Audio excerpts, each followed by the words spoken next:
Sleepers at the tight end position. Here's a few guys in week 12 I think that could help. The first guy is Mike Gesicki of the Miami Dolphins. Yeah, Gesicki, I've been down on him pretty much the whole season.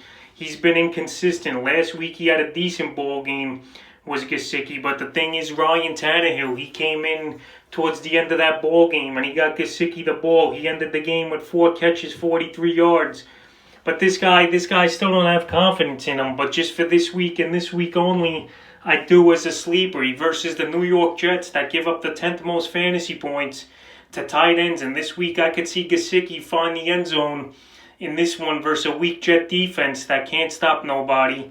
He's a big target at least. And Tua, he's got to get back on track. He's looked mediocre at best in his first 4 starts, I believe, in the NFL. But Gesicki, like I said, I could see him having 2 catches, 20 yards, and sneak a touchdown in. So I got him as a sleeper this week at tight end. The second guy's Jacob Hollister of the Seattle Seahawks. We saw Greg Olsen go down.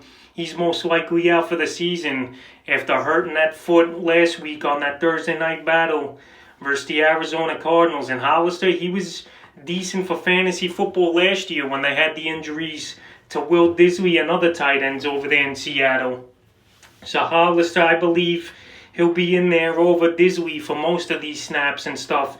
And like I said, it wasn't bad last season. They also lined him up as a fullback as well on some packages. So Hollister, they're not going to pay attention to him. This Philly defense is weak. So DK Metcalf and Tyler Lockett, they're going to have all the attention on him. And I think Hollister, he could work the middle of the field, and I wouldn't be surprised if he gets double-digit fantasy points in this one.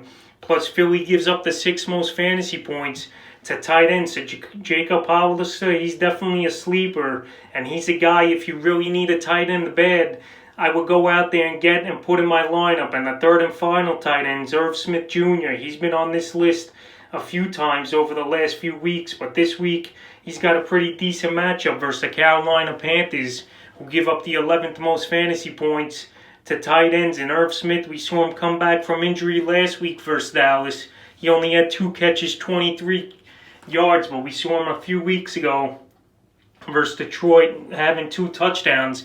And this is another guy, especially if Adam Thielen's out. This guy's, he's athletic. He's a goal line threat for sure. And Kirk Cousins, I think he has confidence in him. And I wouldn't be surprised if Smith finds the end zone. And especially if Thielen's out. So Irv Smith, he's available in 93% of leagues. And he's another guy I have as sleeper here. So that's a few tight ends as sleepers this week heading into week 12.